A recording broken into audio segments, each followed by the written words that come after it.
Era muito pesado, né? O ambiente musical, a poética musical era muito densa, muito encucada. O rádio era infestado de bolerões em espanhol, aquelas coisas pesadas, aqueles boleros. Eu gostei tanto, tanto quando me contaram que te encontraram bebendo e chorando na mesa de uma... E naquele momento, na chegada da Celi, foi um frescor, foi uma modernidade sonora, né?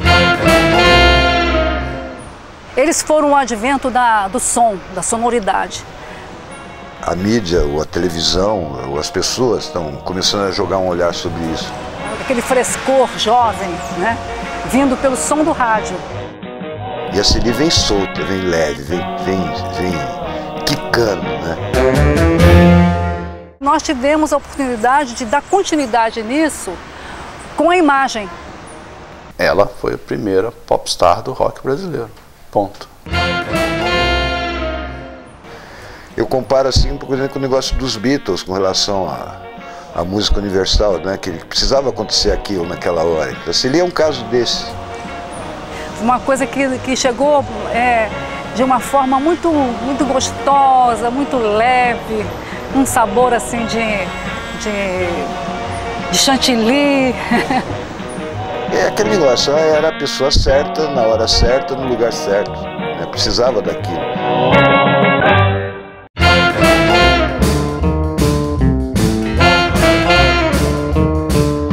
Dançando ela é notável, garota formidável, oh baby rock, baby rock. Seu ritmo é perfeito, dançando desse jeito, oh baby rock, baby rock. A turma bate palma, o velho perde a calma, oh baby, baby rock. Oh Cupido, vê se deixa em paz, meu coração que já não pode amar. Eu amei há muito tempo atrás, já cansei de tanto soluçar. É o fim. Oh Cupido, vai longe de mim. Oi Celi. Oi Tony. É o fim. Oh Cupido, vai longe de mim. Aí aparece o rock and roll. Em 55 aqui estão até os primeiros acordes de rock and roll por rádio e por disco. O cinema veio um pouco depois, trazendo Rock Around the Clock e alguns filmes que eles consideravam musicais classe B.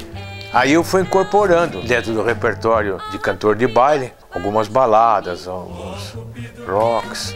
A gente tocava no Grill Room, que eram as matinês para garotada.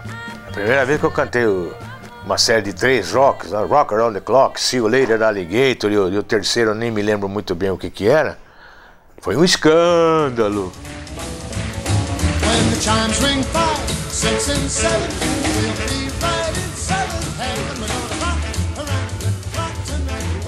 Era uma época que a gente dançava mais colado, né? No meio da garotada estavam 2 casais de São Paulo que foram certamente para passar o fim de semana lá em Taubaté, né? A coreografia do velho rock and roll era um negócio que não era fácil e ninguém se atreveu a dançar, mas os 2 casais que eram de São Paulo, que já tinham uma informação melhor sobre a coreografia de rock, começaram a dançar. Era pernas para o ar e calcinhas ao luar. You leave that spot, then you dance like crazy. Give it all you've got. That's the razzle dazzle. If you're ready or not. On your mark, get set, now ready, go. Então você imagina o apelo erótico daquelas viradas todas que as meninas davam, as duas que eram partners dos 2 bailarinos, né? E aos poucos a garotada foi se entusiasmando e foi começando a dançar.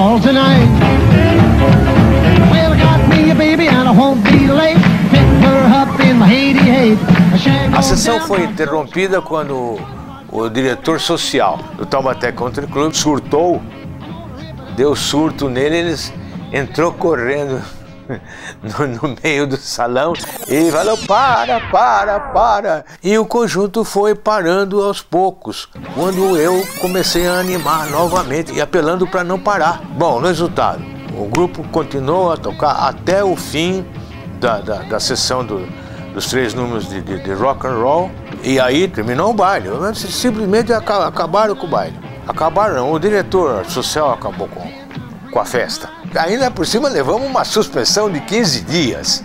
Mais ou menos umas 2 matinês nós não tocamos. Eles arrumaram um outro grupo lá de músicos para tocar. Não estou bem lembrado, mas certamente ele foi muito aplaudido, não só ele, como a senhora mãe dele.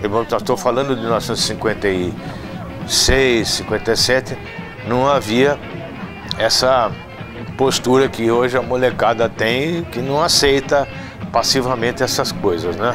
Duvido que hoje alguém acabasse uma festa e um baile por causa de uma música que praticamente podia ferir a moral e os bons costumes, né, da sociedade taubatiana. Mas eu já tinha um conceito de não aceitar as coisas, essa coisa de contestar. Então, por que a gente tem que aceitar esse pessoal diga o que a gente tem que tocar, o que não tem que tocar? E comecei a colher assinaturas da molecada e fizeram um abaixo-assinado com um número muito bom de assinaturas.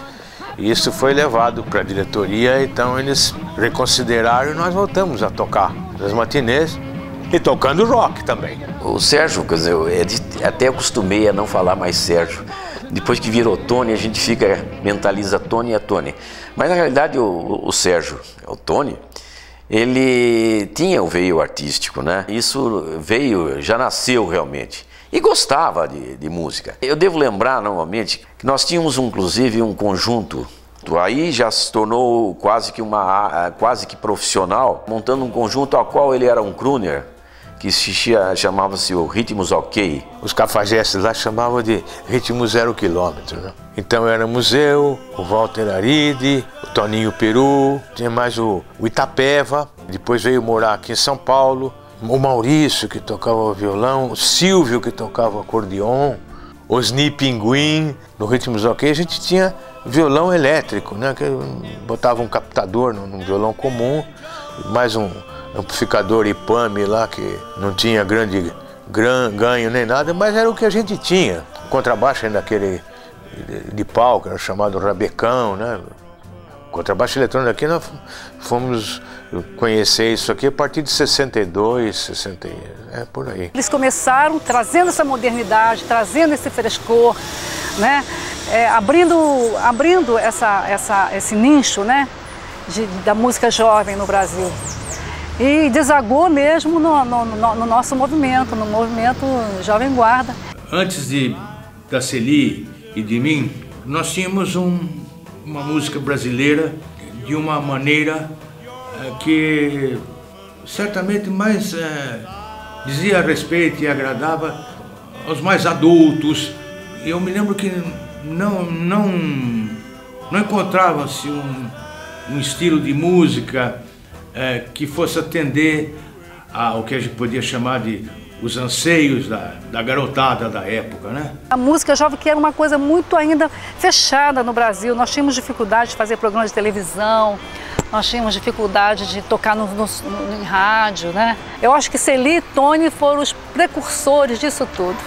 Já tínhamos um começo de rock internacional e alguns cantores no Brasil que não eram exatamente cantores que fossem formados dentro de um espírito do velho rock and roll. E é curioso você ver a forma como os discos eram gravados, né, de orquestra com sanfona, né, aquela coisa do Mário Janari. É muito curioso a maneira como o rock chegou no Brasil até ela gravar com banda, né, com grupos tocando mesmo com ela. Mas assim, os primeiros discos são orquestras, né? Nada muito diferente do que você ouve nos discos de rock balada dos anos 50, 60, né? Feitos nos Estados Unidos, Connie Francis, etc. Eles lá tinham muito mais, né? Eles tinham Elvis, não tinham Elvis antes da Connie Francis. Eu não sei muito bem a cronologia do rock americano, mas assim, ela não teve um Elvis antes dela. Ela chegou junto ali com o Tony. Foi o desbravador. Tudo bem, Nora Ney, Calbi Peixoto, são pontos isolados, né? Agostinho dos Santos ter gravado See You Later, Alligator. Mas assim, ela foi a primeira popstar do rock brasileiro. Ponto. E quando eu e Celi surgimos, exatamente em 58, e surgimos também não só com uma música que nós começamos a fazer, mas também com a nossa imagem, uma imagem que era próxima dos jovens da época. Isso foi um dos fatores que fizeram com que nós fôssemos muito bem aceitos logo no início da nossa carreira artística. Aí que começa exatamente a importância minha e de Celi, e que depois praticamente eu entendo que passou a ser o contrário, era a importância de Celi e posteriormente a minha, porque eu praticamente me coloquei ao lado dela, da evidência que um ano após nós temos sido lançados, ela começou a conquistar com os seus sucessos. Eu praticamente tive melhor resultado no primeiro ano, que foi em 1958, porque a Celi ainda estudava em Taubaté e eu tinha minha vida mais livre, independente, e podia certamente construir uma carreira, coisa que praticamente a Celi não tinha essa ideia, mas aconteceu. Ela foi o primeiro artista que motivou o jovem a comprar disco, a consumir o artista, a comprar a bonequinha do artista, teve os licenciamentos. Isso não existia, quer dizer, além dela ter sido a primeira cantora de rock, por mais que fosse um rock ingênuo, era um rock que era o único rock que tinha, quer dizer, não é como hoje que você tem o rock ingênuo e você tem o rock irado. A Celi, ela podia fazer um rock, mas existia muito naquele rock da Celi de música brasileira. Você tem uma equipe de orquestra, grandes orquestras, né? Um grupo de músicos, uma equipe de músicos que estava acostumado com os ritmos brasileiros e estão ali lutando para acompanhar essa mudança ou agregar essas informações do rock. Então você vê nas músicas da Celi, a gente tem acordeon, tem triângulo, né? Isso é curioso ver.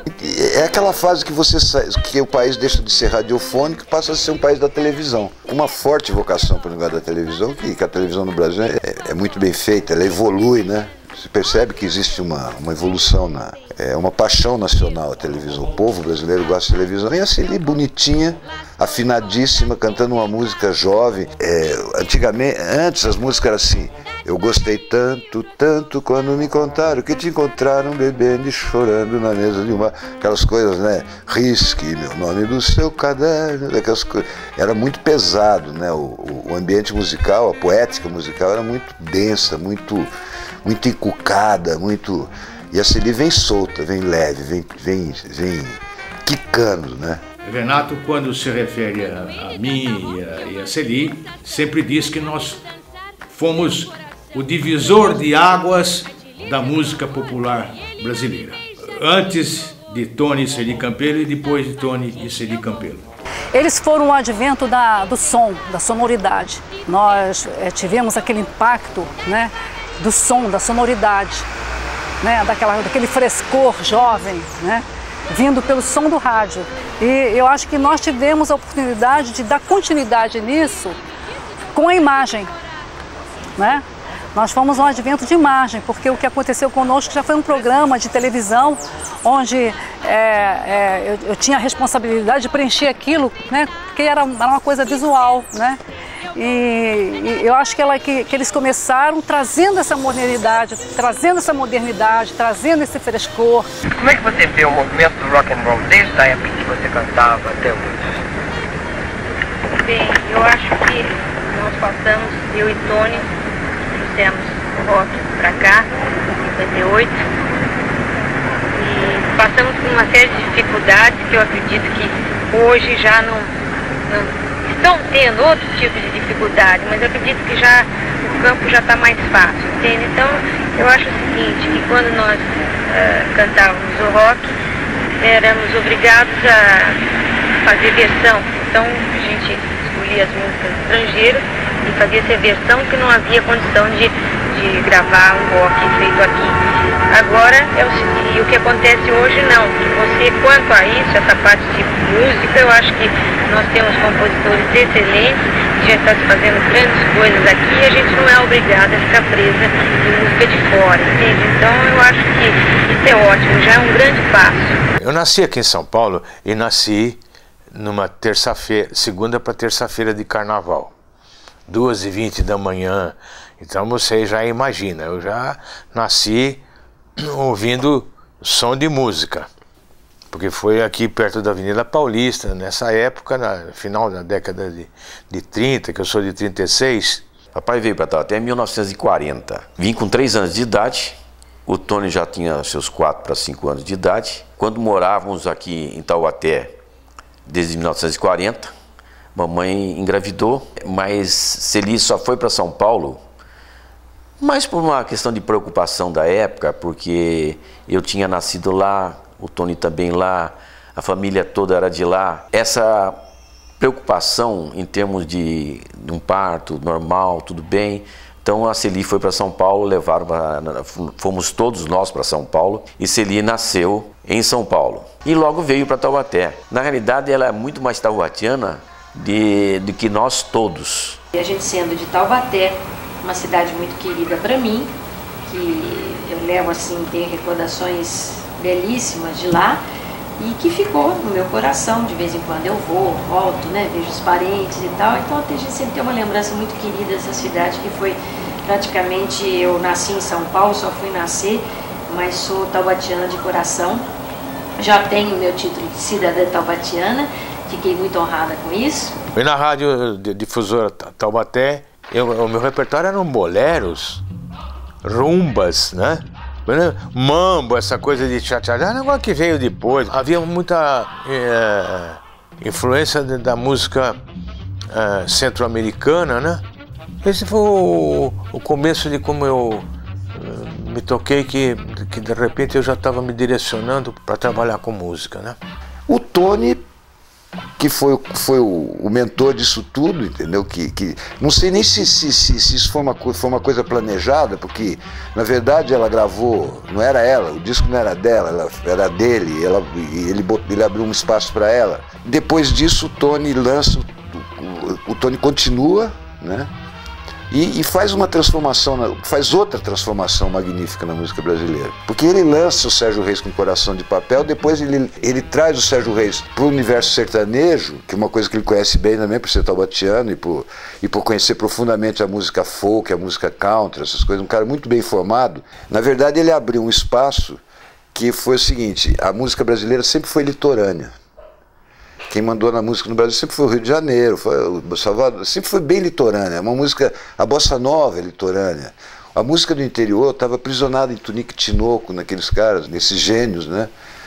E ele chega e faz essa transformação. Hoje essa música é 70% do mercado brasileiro, entendeu? É lógico que o reconhecimento histórico vai vir com o tempo. Eu considero o Tony um dos caras mais importantes na história, nos rumos da música brasileira, entendeu? Porque ele mudou com a Celi, quando ele abre as portas abre os portos, né, para que e mudou depois quando ele intui essa a partir dos anos 70, é isso que se transformou no que chamam hoje de música sertaneja. Ouvia muita música e não era porque nem o velho Nelson, a dona Ideia escutasse, não. Já era uma coisa intuitiva. A gente morava em frente ao Country Club, né? Aquelas festas, os bailes. Eu fui crescendo e fui ouvindo música. Já com 6, 7 anos eu era um ouvinte da Rádio Nacional do Rio de Janeiro e sempre atento. E com 9 anos de idade me apareceu a oportunidade para eu cantar pela primeira vez num teatro em Taubaté, que era o Teatro da Companhia Taubaté Industrial, com 9 anos de idade. E lá fui eu e fui cantar um samba de breque. Logo em seguida eu fui convidado para cantar na Rádio Difusora Taubaté, no então Clube do Guri. E a Celi gostava muito também, com seu violão, cantarolar músicas em aniversários, festas, programações que tinha no roteiro. Meu pai levava a Celi para cantar. porque meu pai foi um dos fundadores do Rotary Club de Taubaté. Aliás, ele que trouxe, realmente é o sócio número 1, e trouxe a ideia de Rotary para Taubaté. E ela tinha realmente o dom também musical, mas o Tony, essencialmente, a vontade dele era partir para a vida artística profissionalmente e ir para frente. Tanto é que isso, na realidade, não deixou de ocorrer, que ele foi para São Paulo para trabalhar no Sesc. Meu pai era diretor do Sesc Senac em Taubaté, conseguiu aí que é uma colocação para ele, que ele tivesse uma função lá dentro do Sesc. Mas ele, nos finais de semana, ele ia fazer, era o crooner do conjunto do Mário Genari Filho. Ainda o começo da década de 50, a gente ouvia, eu comecei a cantar algumas coisas do repertório do Nat King Cole, Johnny Ray, que foi a primeira música americana que eu prestei atenção. Ele mudou o estilo do cantor americano, que era aquele crooner de baile, que cantava macio e coisa e tal. Então ele já usava uma mise-en-scène diferente. Conversando com o Neil Sedaka, quando ele esteve no Brasil a primeira vez, logo depois que aconteceu o sucesso do Estúpido Cupido, o Neil Sedaka era o autor americano. E conversando com ele, eu não falava muito inglês, muito bem, mas o Fred George, que era o nosso amigo inversionista, que fazia às vezes do intérprete, né? O mesmo conceito que eu tinha, o Neil Sedaka tinha também, que se não tivesse aparecido Johnny Ray cantando com gestos e usando o corpo para cantar, né? Talvez o Presley não tivesse, não é que não tivesse aparecido, mas talvez a história fosse outra, porque abriu um novo caminho, mas com a ruptura da maneira mais tradicional do intérprete americano. Aqui no Brasil também aconteceu isso com o Calbi. O Calbi, você tem que botar a maneira de cantar antes do Calbi e depois do Calbi. Eu acho ele o grande cantor, o grande intérprete brasileiro, né? Antes dele, certamente, o Orlando Silva. Eu penso no Tony sempre como a mente, a grande mente por trás disso. Até hoje, quando eu falo a legenda viva do rock brasileiro, né? Você se refere a ele dessa forma.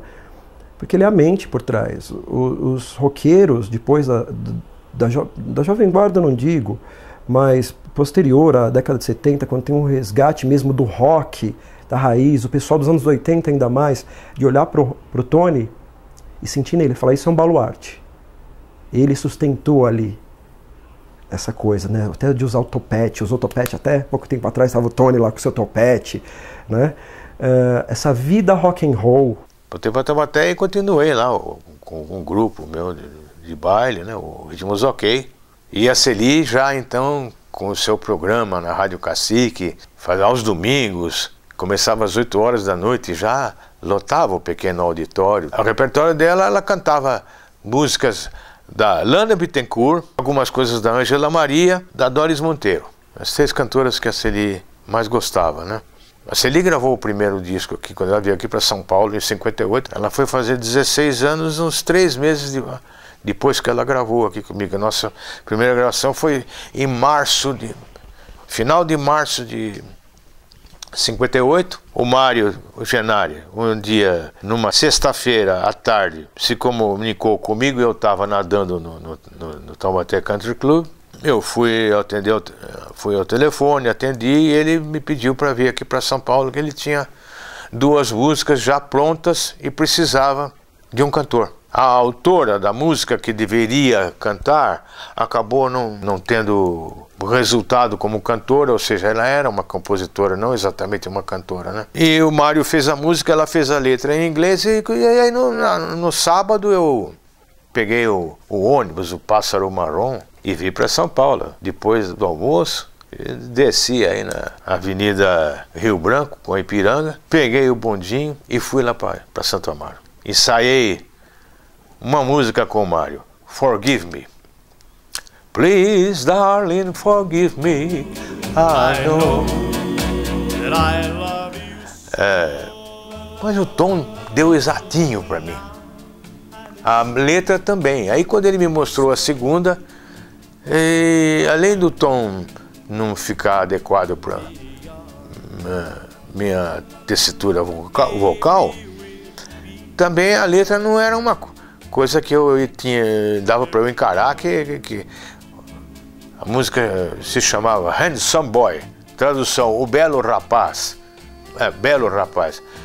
Certamente que não iria cantar uma música falando de belo rapaz, porque se eu tivesse gravado isso, eu não podia pisar mais em Taubaté durante um bom par de tempo, né? Um bom par de anos. Mas eu falei pro Mário, ele falou, como é que faz agora? Eu falei, Mário, eu tenho uma irmã lá em Taubaté que canta muito bem, ela tem até um programa de rádio, assim, assado, e isso vai dar direitinho, vai dar certo para ela. Então, nesse mesmo sábado à noite, eu voltei para Taubaté, eu nem dormi aqui em São Paulo. Aliás, quando eu fui para São Paulo do sábado para Taubaté, do sábado e domingo, quem é que disse que eu dormi também? Quando foi logo de manhã, 10 horas da manhã, eu estava acordado ensaiando com a Celi lá na sala, lá da nossa casa, né? Eu no violão e a Celi no piano. Aí ensaiei a música com ela e a gente não tinha esse recurso de gravador, de fita, cassete, nem nada. Hoje é uma facilidade que não tem tamanho, né? Mas eu sempre tive essa faculdade de gravar muito bem a parte musical, né? E pelo ouvido musical que eu sempre tive, além de tocar o violão, que é um instrumento que me ajudava muito a assimilar, né? A harmonia e a linha melódica, né? A letra a gente lê e tudo bem. Aí eu telefonei pro Mário depois do almoço e falei, olha, não deu outra. A música caiu bem para minha irmã, que até então não se chamava Celise, ainda era Célia, e eu ainda era Sérgio. Ele falou, então você amanhã venha para São Paulo, às 8 horas da noite, eu tenho um estúdio aí marcado na RGE.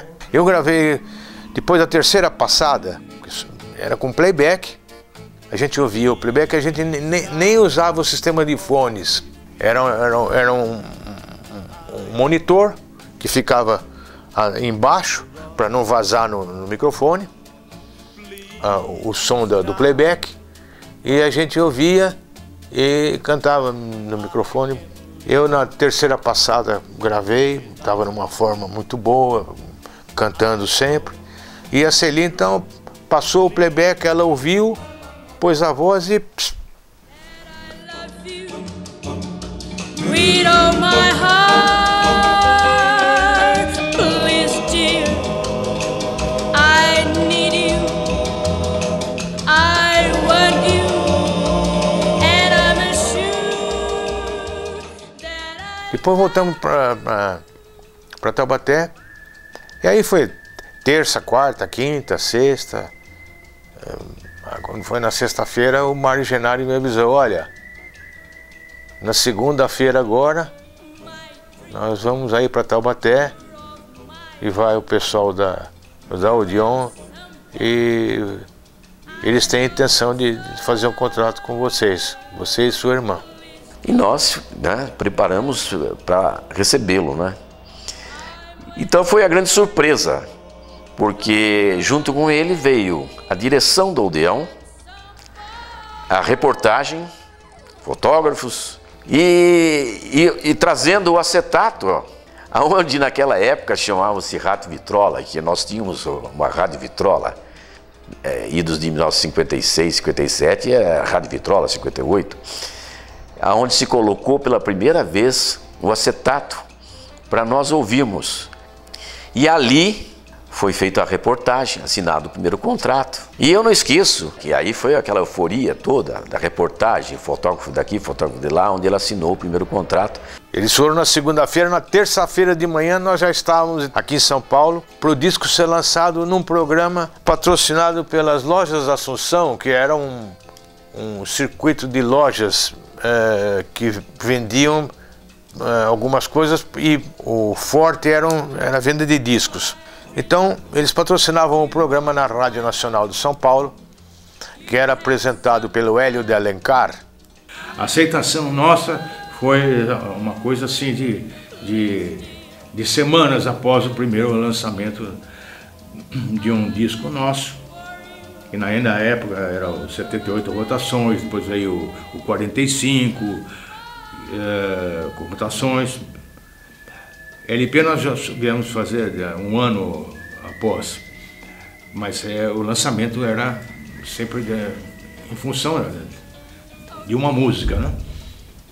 Nós fomos muito bem lançados e apoiados pela Odeon, Indústrias Elétricas Musicais Odeon do Brasil, e houve todo um trabalho que na época ainda não se usava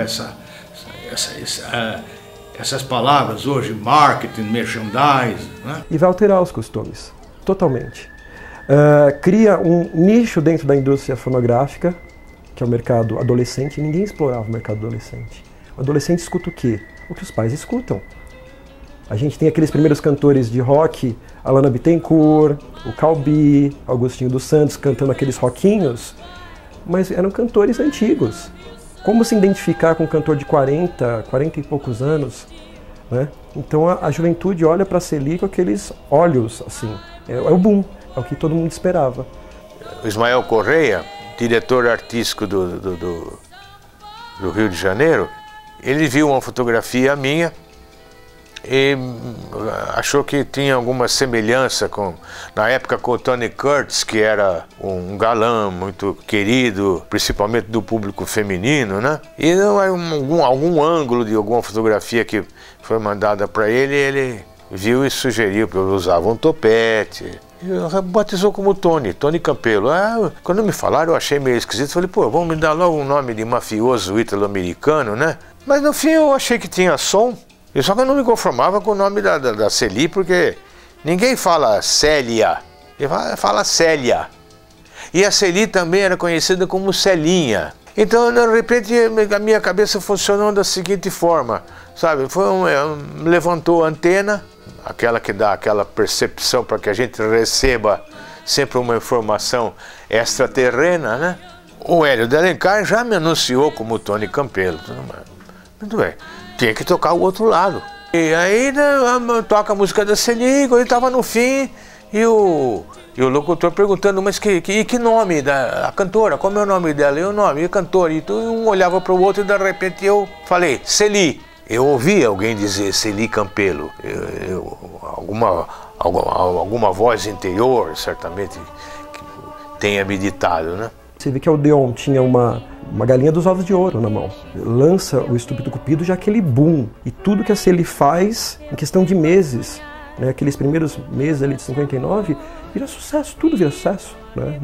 Não para nunca. Assim que a Celi é lançada, as gravadoras também já percebem isso. Nossa, aquela menina, olha só, um tanto de discos que a gente vendia agora está sendo canalizados para venda para os adolescentes, que a Odeon, na época, com a Celi, estava pegando no mercado, uma fatia muito grande de vendagem de disco. Não se fazem estrela, elas nascem estrela. A Celi nasceu estrela. Não tinha uma música específica dos jovens, né? E o rock veio trazer com isso. Como artista, eu achava a Celi uma pessoa muito natural. Ela não era aquela cantora cheia de trejeitos, ela cantava como ela era. A Celi é um capítulo fundamental, importantíssimo, talvez um capítulo essencial. Se aquilo não acontecesse naquele momento, a gente ia passar muitos anos ainda ouvindo aqueles bolerões encharcados de nostalgia, de tristeza, entendeu? E se você pensar bem, o povo brasileiro é alegre, né? Eu acho que a Celi é o primeiro símbolo do novo Brasil. Na música ela é importante, na indústria fonográfica ela é importante, socialmente ela tem uma importância. É maluco, porque a gente pode desmembrar as facetas, né, da Celi. Ela é a primeira adolescente a fazer sucesso no Brasil. Aí fala, ela foi a única. Não, outros países estavam tendo a mesma coisa, né? Argentina, México, Espanha, estavam tendo uma adolescente menina que estava ditando moda ali para aquela juventude. No Brasil, por N coincidências, ela foi a primeira. E a gente teve muita sorte, né? De ter uma cantora de 14, 15 anos, representando aquele rock que vinha de fora, e que tinha talento. Porque muitas dessas cantoras que surgiam nesses países, elas não tinham um talento, uma voz maravilhosa. A Celina, ela era afinada por natureza. Agora, o mais bonitinho mesmo, cara, o que mais me encantava, e cara, isso eu acho que isso me marcou muito também, entendeu? Na minha personalidade artística, né? Porque tá tudo certo, você canta lá no programa de televisão, todo mundo vê, o Brasil todo assiste, ganha prêmio, e no dia seguinte você está lá no colégio de uniforme, indo para a classe como qualquer pessoa, entendeu? Eu acho que isso é uma lição, né? É uma lição importante, né? A hora de atuar é a hora de atuar, e a hora de viver é a hora de viver. Nós ficávamos ouvindo, isso depois que foi lançado, os discos projetados, o negócio todo, nós ficávamos ouvindo as paradas de sucesso. Que a televisão ainda não tinha ainda o rádio prevalecia muito na parte normalmente de paradas de sucesso. Então a gente fala, quarto lugar, a gente ficava ouvindo no rádio. Tal, isso eu, mamãe e papai em Taubaté, né? E ela mesmo também acompanhando, porque Celi fazia as gravações, ia para Taubaté, sentava na sala de aula e continuava estudando, como uma situação comum, né? E aí, terceiro lugar, primeiro lugar, Celi Campelo, Estúpido Cupido, né? E a gente vibrava, né? E olha, essa parada de sucesso foi uma sequência na vida dela constante. Estúpido Cupido, Banho de Lua, Lacinho Cor-de-Rosa, Trem do Amor. E assim foi. Até 1962 ela teve sempre alcance das paradas de sucesso, com o primeiro lugar, com os discos mais vendidos, onde ela realmente conquistou esses troféus, esses prêmios todos, estão na casa do meu cunhado, do Eduardo. Todos os prêmios da época, todos os troféus, tudo que existia na época, ela arrebatou. E ela alcançou um nome que até hoje, certamente, a gente lembra muito bem. Hoje, com os meios de comunicação que nós temos aí, no YouTube, ela ainda continua firme, nas rádios.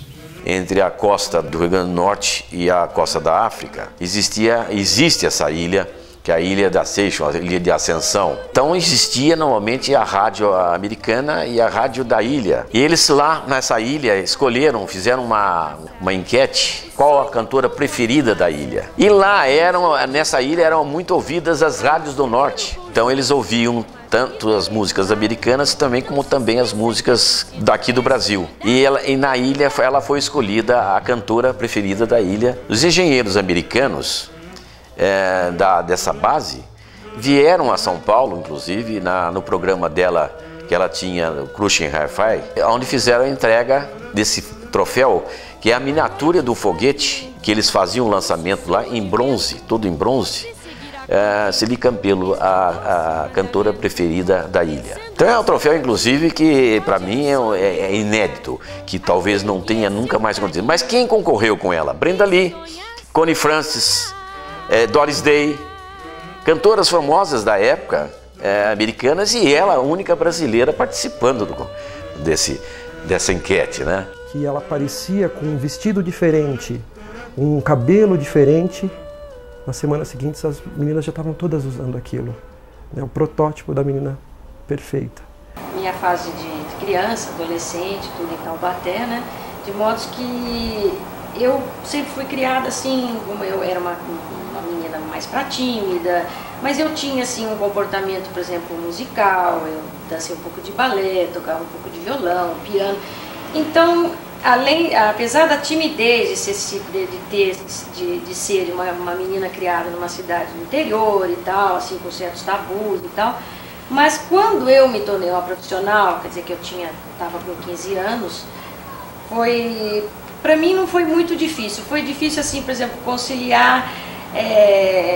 Eu já namorava, por exemplo, o Eduardo. Então essa fase minha de mudar, a garota que estava estudando, né, em Taubaté, tinha seu namorado, de repente se torna uma artista e tal, um profissional, contrato com gravadora, e vai para São Paulo, tinha que ficar mais lá até do que em Taubaté, e você tem que ir até com os compromissos e tal, porque uma coisa puxava a outra. Não foi muito difícil, mas eu me sentia muito triste. Cada vez que eu tinha que ir para São Paulo fazer um show, que tinha que cantar, meu Deus, era um negócio. Aí às vezes até chorava, porque eu não queria sair de Taubaté, porque tinha um baile no final de semana. Então foi assim, foi e não foi difícil. Mas a Celi tinha um contrato um contrato para mais um disco. E me foi proposto, conversando com o pessoal da Odeon, com quem eu já tinha uma proximidade muito grande. Então me proposto, olha, já que a Celi, a gente está focado em cima de você e a Celi ainda está fazendo Taubaté, o seu curso de ginásio, essa coisa toda, ela tem que gravar mais um disco, vamos gravar mais um disco, ou então a gente encerra numa boa o contrato. Enfim, eles não tinham muita intenção de renovar o contrato com ela. Só que eu não me conformava com isso, né? E quando foi em janeiro, foi em fevereiro de 59. É um dia daqueles dias que eu acordei cedo, eu fui para a rua Barão de Tapetininga com o seu Orlando Stefano, que era um dos diretores da Odeon. E fomos a um banco ali na Barão de Tapetininga. Aí ele conversando comigo e eu falei, pô, seu Orlando, Celi, pô, eu achar ela canta tão bem, pô, eu não precisava achar alguma coisa para ela fazer esse terceiro disco e tudo mais, né? Ele falou, olha, tem um disco que nós recebemos 45 rotações e esse disco não está tocando nas rádios porque as rádios não querem tocar esse tipo de disco, porque tem que mudar a rotação do prato para tocar.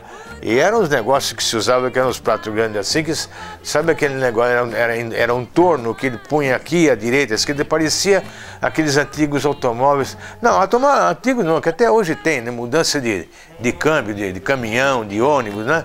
Então, por comodidade, na verdade, esse disco não funcionava, o 45 rotações, para tocar em rádio, que já estava começando a vender, até a RCA lançou isso em 56, 57, com gravações do Elvis Presley. E a Odeon com Tony Celi Campelo. O primeiro produto em 45 rotações foi Tony Campelo do lado e Celi do outro. Aí, mas tem um disco aí da Connie France que nós recebemos e os caras de rádio não estão aceitando, porque... mas a música é boa. Ele falou assim, acho que dá isso para sua irmã. Ele me mostrou, fiquei entusiasmado com Stupid Cupid.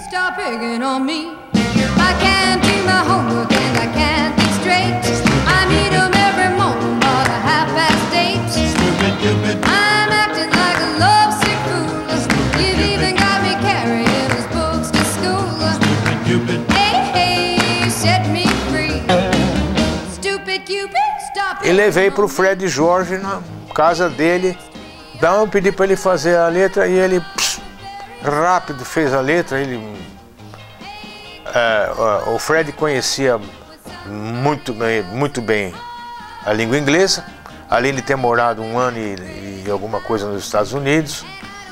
Fez uma letra com alguma coisa adaptada ao espírito brasileiro. O Fred tem essa faculdade de sacar até o que a molecada queria, a juventude, sabe? O Fred já tinha seus 30 anos, mas ele sempre foi um espírito jovem, muito ágil, né? Muito inteligente, com QI lá pra cima, e acertou em cheio. E aí eu mostrei pra Celi, a Celi se encantou na hora, ensaiamos essa coisa toda. Eu levei pra Odeon, o diretor artístico não queria gravar, e eu fiquei injuriado. E a Celi muito magoada. Pô, uma música que a gente pegou e boa, né? Aí eu fui lá falar com o seu Gurzoni, o seu Oswaldo Gurzoni, que foi o mentor artístico, meu mentor artístico e mentor da Celi, né? Aí o seu Gurzoni ouviu e falou assim, não, vai gravar sim. 2, 3 dias depois já estava todo mundo pronto no estúdio, a Celi gravou Estúpido Cupido.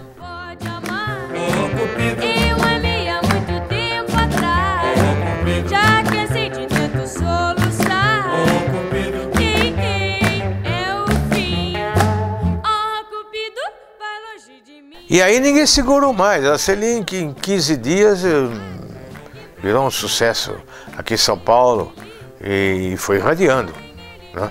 Aí já foi para o Rio de Janeiro, e o Odeon levou, e começa o Rio de Janeiro, então, nessa época, era o que irradiava para todo o país, né? Fred Jorge era um versionista que fez muito sucesso na época, fez várias versões de músicas famosas, inclusive eu gravei muitas versões dele, e ele fazia as versões para Celi, que nós nos conhecemos através do Fred Jorge. E ficamos com uma amizade muito legal, assim, uma coisa muito carinhosa. Eu cheguei a frequentar a casa da Celi em Taubaté muitas vezes. Muitas vezes eu ia para o Rio de Janeiro de carro e voltava de carro para São Paulo. E na vinda para São Paulo, geralmente na vinda, não na ida, mas na vinda, eu sempre dava uma passadinha em Taubaté para falar com a família da Celi, com os pais dela, com o Tony. O que a gente fazia era música brasileira, porque eram rock feitos no Brasil. E aí quando a gente gravava em versões, não vejo por que não ser também considerado música brasileira, porque as letras eram em português. Os cantores brasileiros, os acompanhantes, essa coisa toda. Eu fico meio chateado porque as pessoas falam, mas eram versões. Onde está a criatividade ali? A gente precisou desse momento de mimesis, né, de imitação, seja em alguma questão de letra nem tanto, porque elas eram bem originais por causa do Fred Jorge, mas o ritmo, a gente precisou disso, para depois ter uma Jovem Guarda. Você não tem um Roberto, um Erasmo, uma Vanderleia, ou todos aqueles grupos sensacionais instrumentais da Jovem Guarda, guitarras elétricas, aparecendo nada. Que ótimo, vamos fazer um rock brasileiro. Isso foi dado passo a passo, né? E começa com a Celi. Purismo inútil, entendeu? Interessa que aquela música que ela escolheu serviu para ela fazer tudo que ela fez. Então tá perfeito. E era uma época até que a gente era olhado meio de lado por esse pessoal da MPB, da Bossa Nova, porque a gente gravava versão. O Francisco Alves gravou um monte de versões. O Silvio Caldas gravou um monte não, mas gravou pelo menos uma ou outra. O Orlando Silva gravava versões e assim por diante. O próprio Nelson Gonçalves. Então isso era uma coisa que, na verdade, sempre houve uma aceitação da parte do público. E tanto de quando vinha de lá para cá, quanto daqui para lá. É só ver os antigos filmes do Walt Disney para ver quanto a música brasileira acabou sendo vertida em inglês. A própria Carmen Miranda, que acabava cantando algumas coisas que eram brasileiras, cantava em inglês. Mas só que aqui os puristas torciam o nariz. O povo não, o povo aceita. Quando a música é boa e o intérprete agrada, eu não quero nem saber se a música veio do Iraque, ou veio da Índia, ou veio do Equador, ou veio do Chile. Não. Em suma, é aquele negócio, tem música boa e música ruim, são só dois tipos de música. Pega um Banho de Lua, pega o original lá com a Mina, cantora italiana, e vê o que fizeram com aquele Banho de Lua nosso. É um estouro. Até hoje, não tem formatura que você vá hoje, né, de colégio, de faculdade, que não vai ter aquele momento que vão tocar Banho de Lua, Estúpido Cupido, Túnel do Amor, e vai todo mundo. Normalmente o baile até começa com isso para esquentar as pessoas. Né? Aquilo se eternizou. Talvez seja o tempero brasileiro aí nessa história. A gente soube fazer muito bem, assimilar aquilo que vinha de fora e fazer muito bem. Felizmente hoje em dia ninguém faz mais essa diferença, né? Não vê mais essa barreira, né? Eu acho que o rádio era infestado de bolerões em espanhol, aquelas coisas pesadas, aqueles boleros. E naquele momento, na chegada de Celi, foi um frescor, foi uma modernidade sonora, né, que ela trouxe junto com aquelas produções maravilhosas, muito bem feitas do seu irmão Tony. Uma coisa que chegou de uma forma muito gostosa, muito leve, um sabor assim de chantilly, um sabor de milkshake, de sorvete de casquinha, de flocos, não sei, era uma coisa assim, nossa, era uma identificação com o nosso estado de espírito, era uma coisa leve, né? No caso do Fred Jorge, ele tem um papel muito importante na divulgação de canções, né, e consequentemente de ritmos que estavam acontecendo fora do país.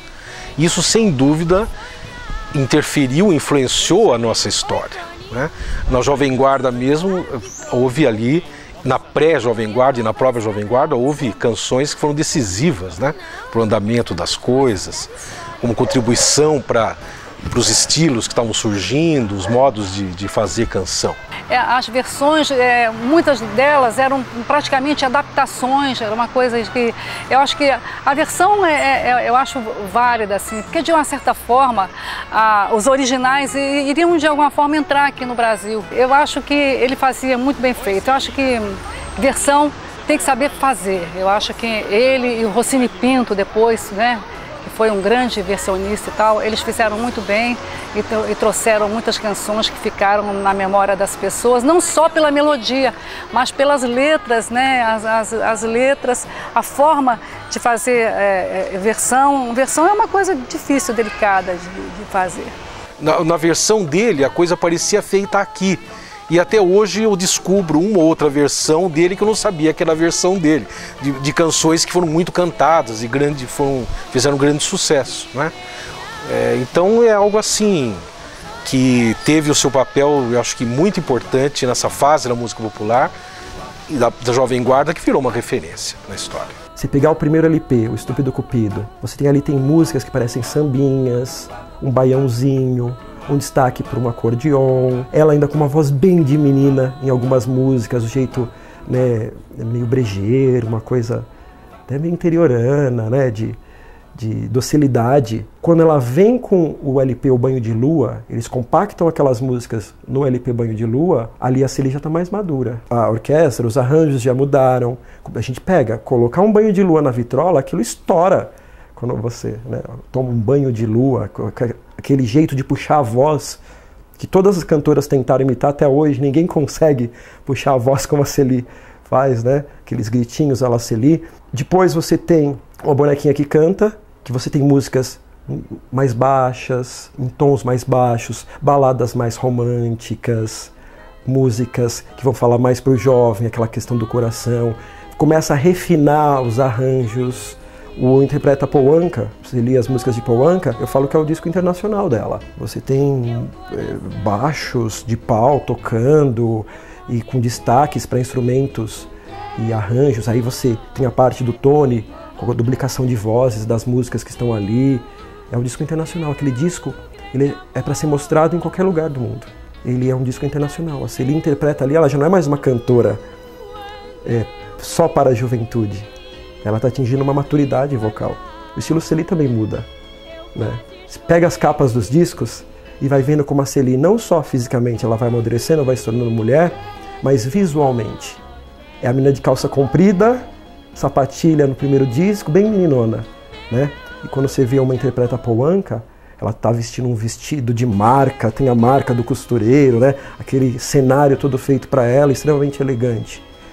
Se você pegar as fotos da Celi, de começo de carreira, com cabelo baixinho, né? Como eu falo, essa coisa mais interiorana, né? Bem meninona mesmo, ainda que nem está ligada a uma certa vaidade, né? Ela mesma ficava meio constrangida para mostrar essas primeiras fotos. Oi? O plástico, não tinham falado para mim plastificar isso aqui. Aí essa foto não, é sempre a mesma que aparece. Olha como é que eu era horrorosa. Tá muito feio, não sei se eu capiro, sei lá. E depois, quando tem 60, que ela se consolida como a maior artista da juventude brasileira, você vê ela desfilando no Chico Viola, no Roquete Pinto, com luvas, né, colares e aqueles vestidos enormes. Aí você fala, nossa, ela está realmente se tornando mulher. Isso é mais fascinante, do ponto de vista até sociológico mesmo, né? Uma artista jovem se tornando mulher frente ao público. A Celi demonstra isso.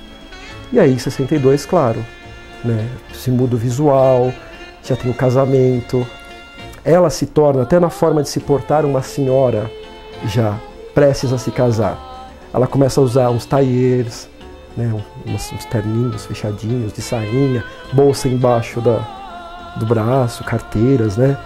Abandona aquele estilo estrela, né? Da meninona que se tornou estrela com os vestidos e aquela coisa, ela se torna uma senhora pronta para casar, aos 19, 20 anos de idade. Hoje a gente lembra de Taubaté, né?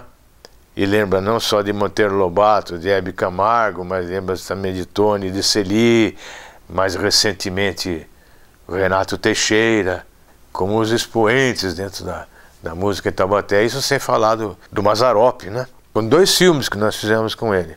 Filmes produzidos por ele. Em 1960, o Jeca Tatu.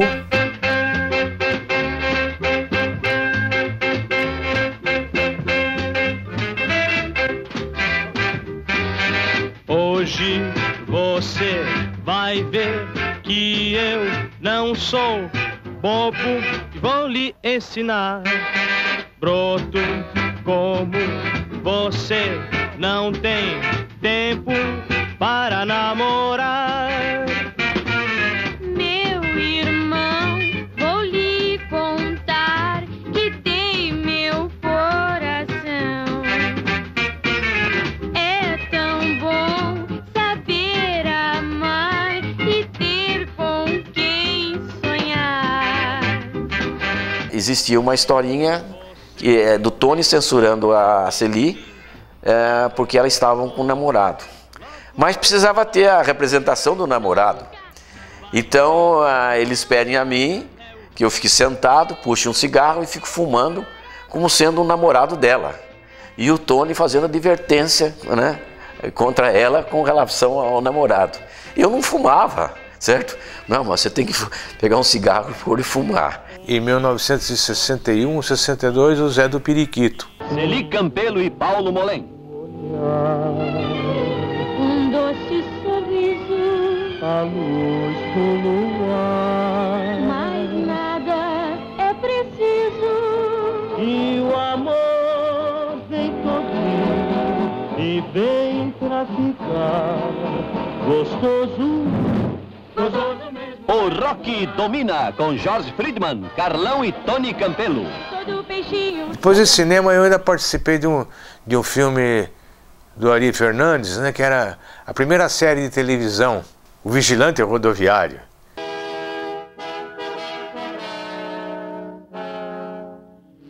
Vigilante Rodoviário. E aí eu trabalhei como ator. Quer dizer, os 2 atores principais eram o Carlos Miranda, que era o vigilante, e depois dele vinha o cachorro, né? E depois vinham os outros atores, né, que eram os coadjuvantes. Mas certamente o meu papel de primeiro coadjuvante foi muito bom. Eu fui muito bem dirigido pelo Ari Fernandes e eu sempre tive uma autocrítica muito exagerada a meu respeito, mas eu até que gostei de me ver na tela.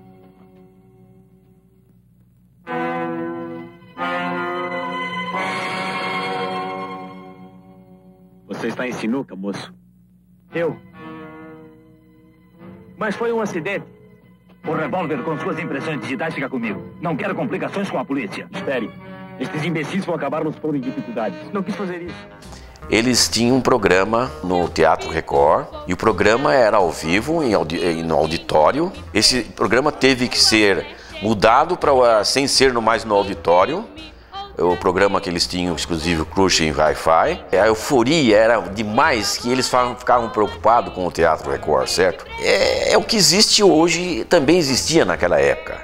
Aquela vibração com relação ao artista, certo? Através da TV Record vieram os grandes programas musicais. Foi uma época de ouro. Eu tinha o meu programa Corte Real Show, com o saudoso Renato Corte Real. Tinha programa Elis Regina e o Jair Rodrigues, o Fino da Bossa. Programas de improviso e tal, de brincadeiras, mas que envolvia a música também, tipo Esta Noite Se Improvisa, A Palavra É, os festivais de música que fizeram um sucesso estrondoso.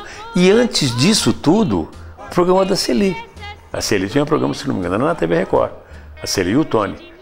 Então a televisão, eu acho que deu uma reviravolta. Tinha o Roberto Carlos, Jovem Guarda, né? Então eu acho que deu uma reviravolta nessa coisa da música dentro do Brasil.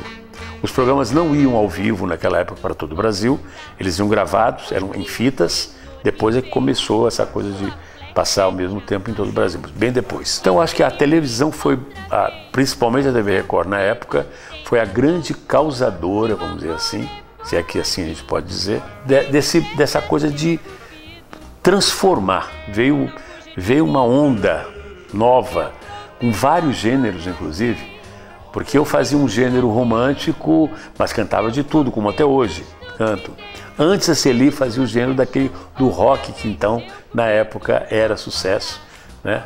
Que era o Estúpido Cupido, Banho de Lua e tantos outros. E depois veio a Jovem Guarda, que era o famoso Iê, Iê, Iê, que sofreu muito preconceito na época também, porque tinha muita gente que se dizia e levantava uma bandeira da música popular brasileira, que aquilo que se fazia não era música popular brasileira. Esse programa começou exatamente no segundo semestre, provavelmente julho para agosto de 59, e foi até 30 de janeiro de 62. Ela e meu pai avisaram o Paulinho Machado de Carvalho que não iam mais continuar com o programa porque ela ia fazer os preparativos para se casar.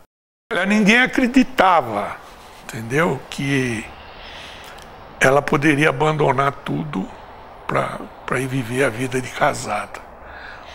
Mas isso ela já vinha, vamos dizer assim, nutrindo esse pensamento há muito tempo. Porque a saída da Celi em 62, ela vai causar um caos fonográfico. É você pegar uma revista de 1962 e uma de 1963 e você vê a parada de sucesso. Em 62 você tem lá os 10 primeiros lugares, só músicas para a juventude, que era o que se falava do rock, né? Não se chamava rock, porque eram outros gêneros, twist, o tchá-tchá-tchá, ritmos para a juventude. Então você tinha Carlos Gonzaga, Tony Campelo, Celi Campelo, Rony Cord, Wilson Miranda, estavam lá nos 10 mais. Em 63, a parada de sucesso é de boleros, tangos, música de cinema. Aí você fala, o que fez alterar de uma hora para outra? Quando você vê a saída da Celi em 62, aí você começa a perceber. Você fala, Celi Campelo sai do meio televisivo, o programa termina, o programa dela, com o Tony. Você já não tem mais um lugar para se mostrar aos jovens. A Odeon perde a principal cantora, né, a que desenvolvia essa parte junto ao público jovem. Os jovens ficam perdidos, porque não existia nenhuma mulher que tivesse cantora, que tivesse a força da Celi junto à juventude. Eu respeitei certamente de todas as maneiras, até porque sempre gostei muito do Eduardo. A única coisa que eu sempre falo e comento até com a minha mulher é que depois de uma certa época que os filhos da Celi ficaram mais crescidos, né? Mais exatamente depois daquela fase da novela Estúpido Cupido, que aconteceu praticamente 15, 16 anos depois, foi 75 ou 76, alguma coisa assim. A Celi podia ter se dedicado mais a gravações, fazendo o repertório, sem precisar viajar para lá e para cá. De fato, o artista às vezes acaba se cansando disso, né?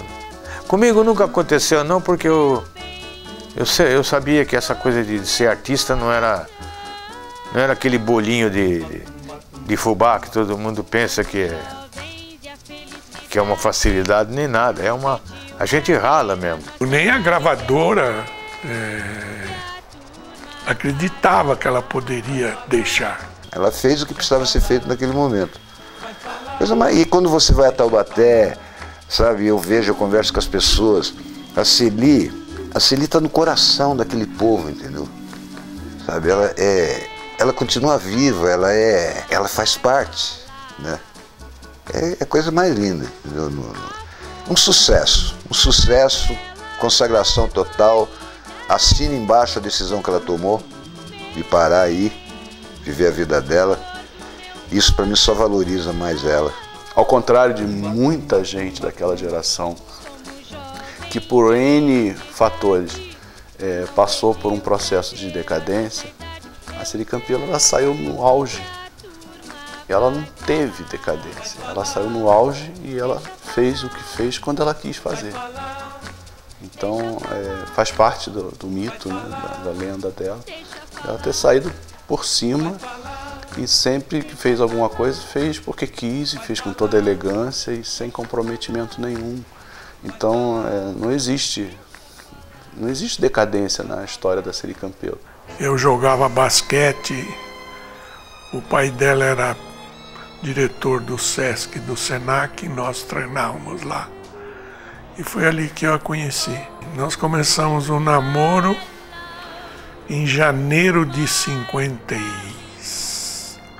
É um fenômeno que as gravadoras sempre tiveram, hoje em dia nem tanto, porque com a crise do mercado, de redução gradativa da quantidade de gravadoras multinacionais, né, elas vão se juntando, isso hoje em dia quase não existe, mas sempre teve essa coisa de tem uma Celi na Odeon, então vai ter uma Celi na Philips, na Continental, na CBS e tudo mais. Principalmente naquele disco da Brotolândia, a Elis teve aquele momento ali para tentar ser uma Celi. Da mesma maneira que a Philips tinha a Sônia Delfino, que era uma senhora cantora de rock, mas também gravava bossa nova. Vanderleia foi contratada pela CBS já depois da Celi ter se aposentado, mas enfim. Tivemos várias cantoras de rock, Meire Pavão, né? Albert e Meire Pavão, tinha a formação, né, de dois irmãos cantando rock, enfim. Tem uma matéria da revista do rádio falando das sucessoras. Celi casou, e agora? Né? E aí a gente vê todas as cantoras que poderiam ocupar aquele posto. E a Elis Regina está lá no meio. Né? É mais uma das que pode ocupar aquele posto. Se a gente pegar o Viva Brotolândia, o LP da Elis Regina, o primeiro, e escutar, a primeira coisa a gente vai ter a questão dos arranjos. A Continental, como as outras gravadoras, estavam trabalhando com orquestras, aquelas grandiosas orquestrações dos anos 50, né? Isso é um ponto, um demérito. A Celi estava lá com uma assessoria do Bolão, do Tony, pessoas que estavam antenadas com o que estava acontecendo fora do Brasil. A Elis era uma cantora que desenvolvia vários estilos, já lá no Rio Grande do Sul. Ela cantava música jovem, mas cantava boleros, um outro jazz, uma coisa, músicas típicas, né, do Sul. Ou seja, ela já estava marcada numa parte do Brasil por uma versatilidade. Ela não era cantora de um ritmo, ela era uma intérprete. A Celi não, ela já começou como cantora da juventude. Ainda que as primeiras gravações em Taubaté, lá, os primeiros acetatos, as primeiras tentativas, né, registros musicais gravados que a gente tem hoje, a gente perceba a influência da Ângela Maria, da Doris Monteiro. A Celi, ela já saiu como uma cantora de rock. E a Elis não. Ainda que o Carlos Imperial tenha visto na Elis, trazido ela para a Continental, falado, não, você vai gravar rock and roll, porque a Celi está saindo e você vai entrar. A Elis não levava isso à frente. Né? Não tinha aquilo junto ao público que a Celi tinha. Vamos preencher a lacuna deixada pela Celi Campelo. Não queriam transformar a Elis numa nova Celi Campelo, que não era absolutamente o caso.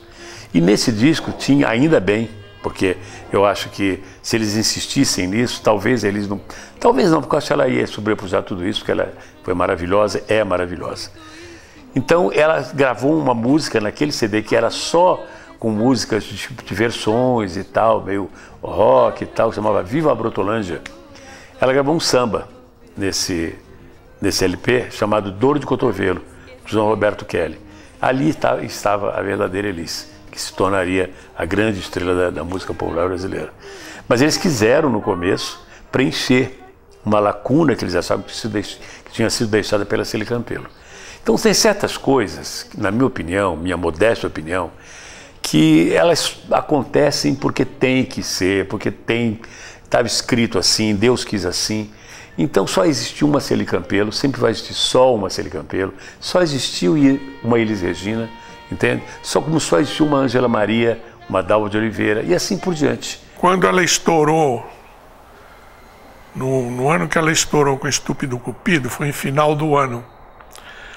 E naquela época, os cantores de rock, eles tiravam as férias no final do ano, porque entravam os cantores de carnaval para trabalhar as músicas de carnaval. E aí nós pudemos ter sossego para conversar. E numa dessas conversas eu disse para ela, olha, não dá, eu não sou do meio, você é sucesso. E ela falou assim, mas não é isso que eu quero para minha vida, sucesso é passageiro. Eu quero casar, ter filhos. Eu falei, mas você já não é dona de si. Você não tem tempo nem para estudar, nem tempo para nada. É só um show atrás de outro, um programa, entrevista. E ela falou assim, vamos fazer o seguinte, vamos continuar como nós estamos, você vai ver que vai dar tudo certo. E eu continuamos, né? A nossa convivência era muito boa. O Eduardo, no período de férias, ele passava lá em Ubatuba com a gente. E nós tínhamos uma casa na época, as crianças eram pequenas, os filhos dela também. E ela ficava assim, um mês inteiro, quase que a gente, né? Aí a gente saía, nós íamos para a praia. Quando nós acabávamos de arrumar nossas cadeirinhas, a gente já percebia o olhar das pessoas e um cutucava o outro e falava assim, eu acho que é. E aí ela começava a aproximação. Aí vinha aquela criançada, né? Porque as mães falavam, aquela lá é a Celi Campelo, do banho de lua, do estupro do cupido. As crianças corriam, pediam autógrafo. No outro dia a gente não podia ficar na mesma praia. Por exemplo, aí ao cinema, nós tínhamos que entrar com a luz apagada e sair com a luz apagada. Ela sempre disse, olha, eu não nasci para ser uma estrela, me tornei uma estrela, mas a minha vontade era ser casar, ter filhos, criar uma família. E isso realmente aconteceu, porque quando casou, realmente deixou a vida artística.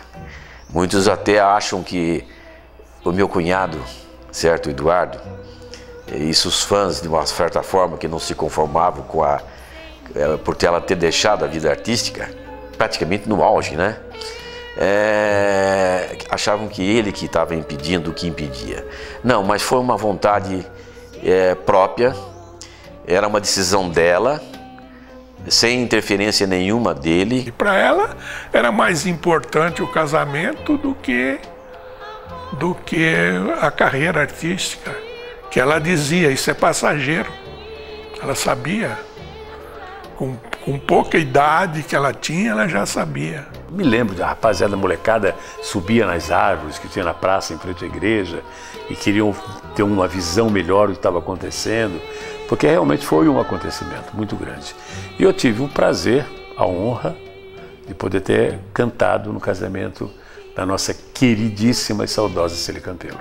O dia do casamento foi uma loucura, que nós casamos na igreja do Sagrado Coração de Jesus em São Paulo. E tinha gente nas grades, gente agarrada no santo. E se não fosse os cadetes da Força Pública de Barro Branco, que ela tinha sido, no ano anterior, tinha sido madrinha deles, eu não sei o que poderia ter sido. Não dava para sair da igreja.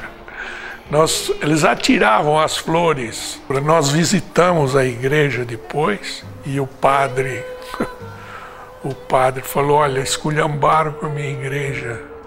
Os bancos estão todos marcados com saltos, mas conseguimos sair vivos. Eu, como ela, nós tivemos uma criação muito assim, dirigida para aquela coisa assim, a mulher não tinha uma profissão, não podia ter uma profissão fora, alguma coisa. Era casar, né, ter filhos, quando muito estudar para ser professora, né, primária, não sei, nunca uma coisa assim da possibilidade de fazer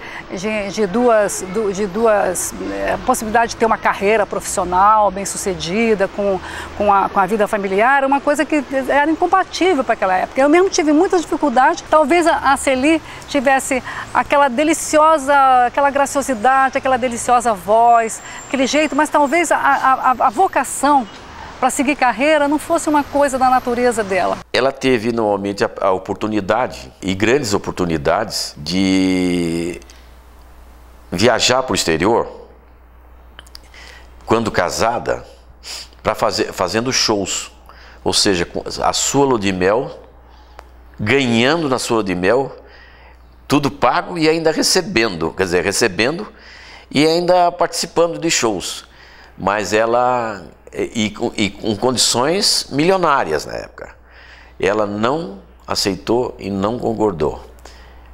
Minha lua de mel é minha lua de mel, não vou fazer show nenhum. Quando nós voltamos da lua de mel, o senhor Nelson, o pai, que era um empresário também, nos trouxe uma notícia que ele achava sensacional, que era 45 dias na Europa, 15 dias na Espanha, 15 dias em Portugal e 15 dias na Itália. E ela falou: pai, eu não vou.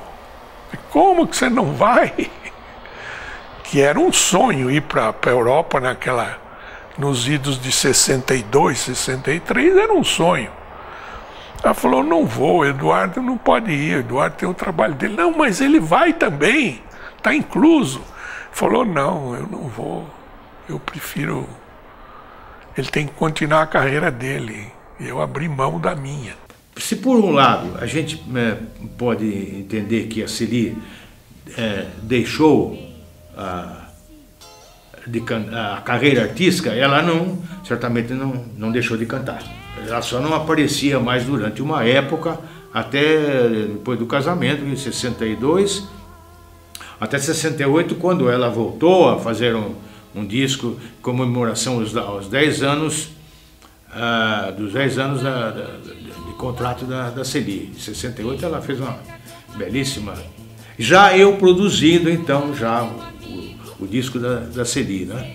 Então ela morava em Curitiba, ela veio para cá, ficou uma semana, eu organizei o repertório com ela e começamos a gravar. Mas eu resolvi gravar o Banho de Lua, regravar. Ela já tinha gravado em 60, eu regravar, talvez com uma roupagem nova, coisa de cabeça de produtor de disco, né? Uma das coisas que eu sempre quis fazer e acabei me tornando profissional de produção. E gravei com ela o Banho de Lua, mas ela tinha que gravar ao vivo para depois, então, que todo mundo o estúdio ficasse vazio, aí eu colocaria a segunda voz, né, com a Celi. Mas interessante que após alguns ensaios, então vamos gravar e gravamos. Quando ela terminou e eu dei o ok dentro da técnica, que estava muito bom, e a Celi tinha uma afinação excepcional. Quando ela acabou, eu disse ok, ela acabou de gravar, primeiro as cordas, depois os metais e depois todos os músicos se levantaram e começaram a aplaudir a Celi. E muitos deles emocionados, porque puderam rever a Celi praticamente 8, 10 anos depois, ainda em forma e cantando muito bem.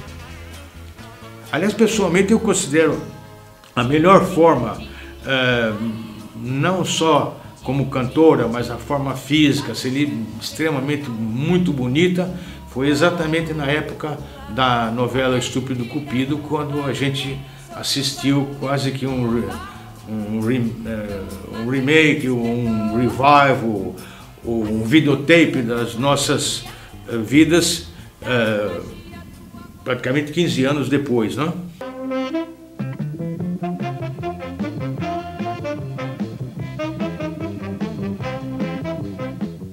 A ponto da gente ir a alguns lugares que nós já tínhamos ido 15 anos antes, e os pais, que eram os nossos primeiros fãs, já iam com os filhos e faziam de questão de nos apresentar aos filhos. Ó Cupido, vê se deixa em paz. Eu coração que já não pode amar. Eu amei há muito tempo atrás. Tinham-se passado 14 anos e pegou todo mundo em Taubaté de surpresa quando, pela televisão, pela Rede Globo de televisão, nós começamos a escutar a música Estúpido Cupido, com a Celi Campelo, nas chamadas de uma novela com o nome Estúpido Cupido. Foi uma coisa que deixou todo mundo muito curioso, né? Essa surpresa. 14 anos depois, né? Estúpido Cupido, pela Rede Globo, né? Sempre com aquela importância para nós interioranos, né? Nós ficamos assim muito surpresos com aquilo e a curiosidade muito grande, até que realmente ficamos sabendo que seria uma nova novela das 19 horas, a novela Estúpido Cupido, e a música tema era com a Celi.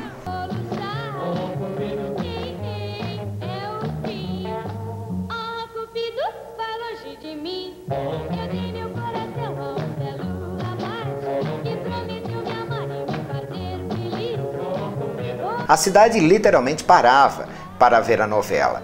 E em determinado momento, quando um dos personagens, o Medericks, resolve telefonar para Taubaté para trazer a Celi Campelo para um show na cidade fictícia, né, de Albuquerque, onde se passava a novela Estúpido Cupido, então aquilo foi o auge na cidade, né? Taubaté sendo falado na Rede Globo e, para nossa alegria, nós pudemos ver que a própria Celi Campelo foi chamada pela emissora para fazer ela mesma nesse show que ela iria fazer na cidade de Albuquerque. O papai está pensando em trazer a Celi Campelo para fazer um show no clube. Que ótimo. Verdade, seu Guima? Eu acho que é a melhor maneira de se conseguir dinheiro para fazer as reformas do clube, se tudo der certo, né? Essa novela foi um sonho, foi uma volta aos anos dourados, né? Poder novamente ver a Celi e escutar o tempo todo que a novela ficou no ar, o Estúpido Cupido, que com certeza toda vez que começavam os primeiros acordes da música, todo mundo parava o que estava fazendo para assistir o Estúpido Cupido, né? Uma homenagem à cidade de Taubaté e nós curtíamos muito isso.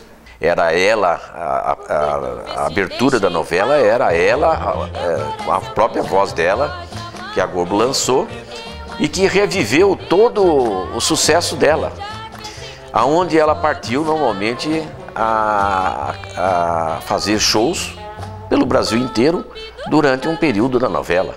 Isso aconteceu com o apoio do Eduardo, sem questionamento nenhum. Aí ele ficava com os filhos e ela ia fazer os shows dela, né? Eu acho que talvez a própria Celi só tenha tido consciência do papel dela, do poder dela, com a novela.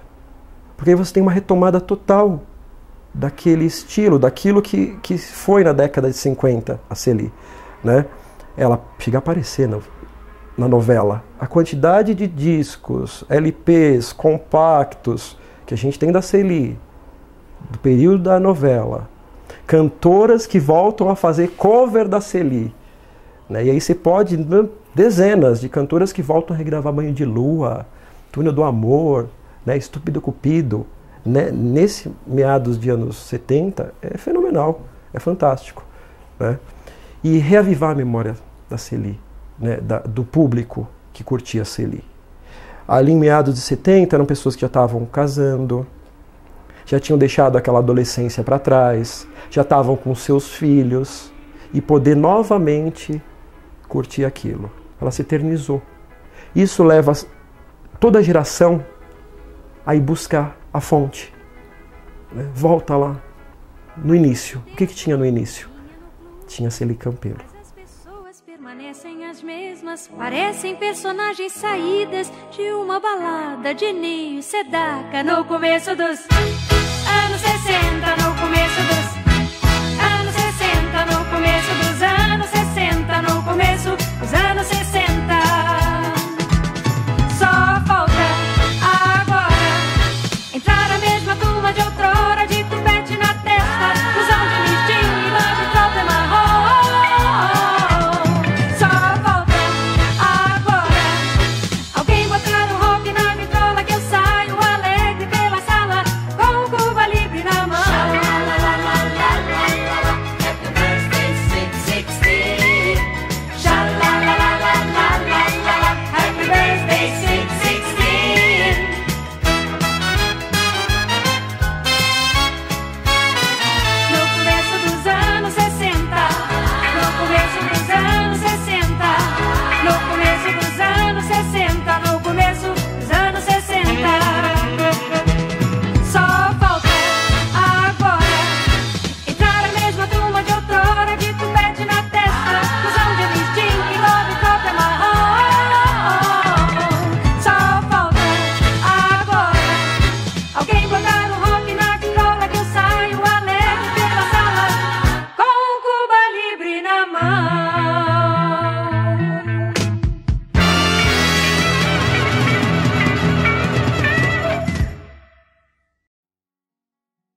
Nos últimos dias dela, nós tivemos uma conversa que para mim foi a nossa despedida.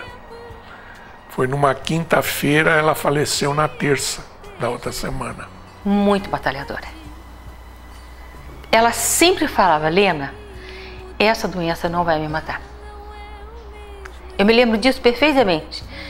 Eu não vou morrer por causa dessa doença. E olha, pelo tipo de câncer que ela teve, realmente ela batalhou muito. Porque ela durou 7 anos. E era um câncer nos ossos. A gente sabe que as pessoas que têm esse câncer passam por dores muito fortes, né? E ela sofreu, viu? Sofreu. Ela tinha dores profundas. Foi muito difícil. Muitas das vezes era assim, no comecinho a gente, todas as noites eu ligava para ela ou ela ligava para mim. Nós conversávamos muito sobre no telefone e eu, com o meu jeito de ser, eu fazia ela dar risada e ela sempre falava, Lena, eu gosto de conversar com você porque você é a única pessoa que me faz rir. E a gente ria muito das besteiradas que a gente falava, né? Das coisas do dia a dia. E aí eu comecei a perceber durante esse tempo que era assim, eu ligava, ela atendia, ou ligava, o Chacon atendia, falava, Helena, já vou, chamava a Celi e a gente conversava. Aí eu ligava, o Chacon, Helena, ela está dormindo. Eu ligava, Helena, ela está descansando. Aí eu comecei a perceber que ela estava tão indisposta que nem essa conversa que a gente tinha, que animava, ela não queria ter mais. Até um dia que eu falei, Nelson, eu tô achando que a sua irmã não tá muito boa, porque ela não quer falar comigo mais no telefone. Faz dias que eu tenho percebido que ela não consegue nem falar. E nós pegamos o carro e fomos passar lá para fazer uma visitinha para ela. Fazer uma visitinha surpresa. E realmente, quando nós chegamos em Campinas, já tinha caído à noite, tinha batido a cabeça. E naquele dia ela estava muito mal. Tanto que na mesma semana ela desencarnou, né? Nós tivemos numa terça-feira, na outra terça-feira. Ela estava muito fraquinha. E foi uma pena. E foi uma pena. Porque ela disse que eu não podia imaginar o quanto ela me amava. Eu falei, você que não sabe o quanto eu te amo. E ela confessou, em momentos já de doloridos da doença, ela confessou, eu passei minha vida preocupado em não ter sido a mulher de teus sonhos. É uma lembrança, falar o nome dela emociona, viu? Emociona. Era uma irmã sensacional. A gente tinha um carinho muito grande por ela. Amor à casa, amor aos filhos, o amor, tudo que ela fazia era com amor, entendeu? E isso é difícil você encontrar nas pessoas. E você no dia a dia não nota, você só vem notar quando perde, né? Aquele lance dela saber compreender as minhas loucuras, as minhas manias, sabe? E ser indulgente comigo, sabe? De nunca ficar zangada comigo, nem magoada, nem nada. Porque às vezes eu era meio duro, exigente. Eu falo assim, eu me emociono muito. É um momento mágico. Agora, essas coisas você não consegue contar, né? São coisas que você viveu, cara. É uma coisa que tem uma carga emocional tão grande. Eu era um moleque. Eu era muito sonhador. Eu sou uma pessoa muito sonhadora. Não consigo falar.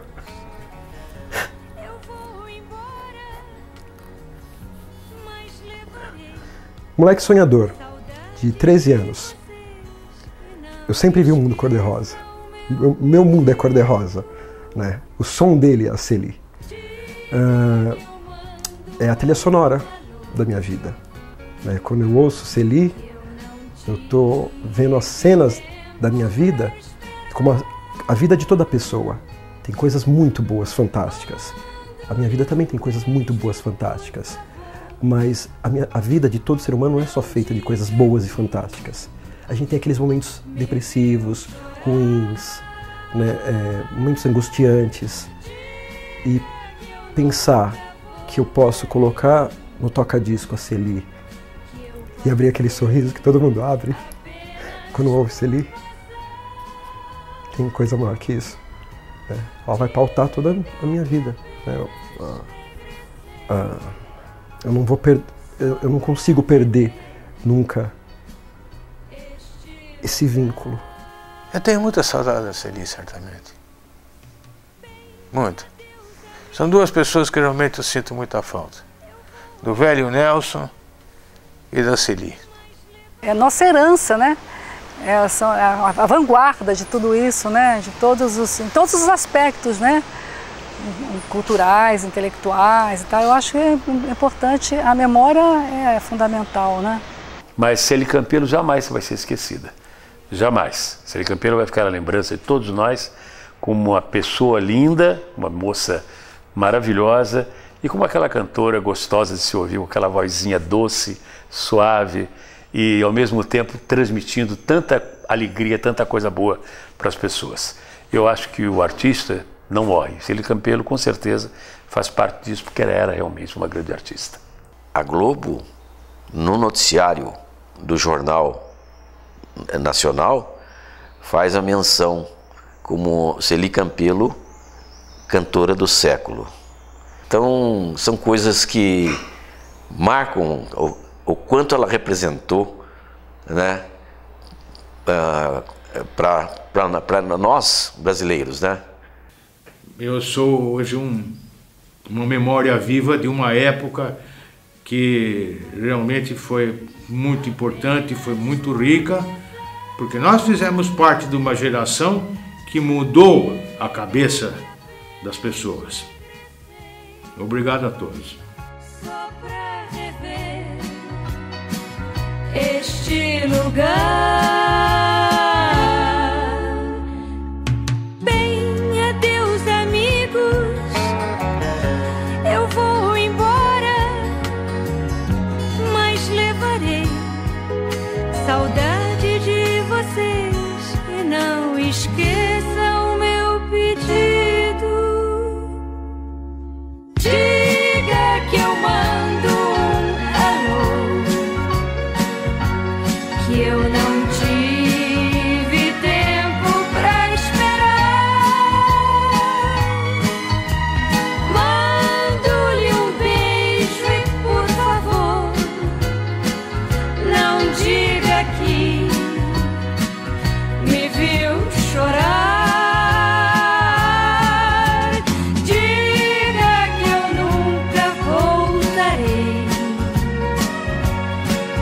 Passei apenas por passar. Diga que apenas regressei só pra rever este lugar. Diga que eu mando um alô, que eu não tive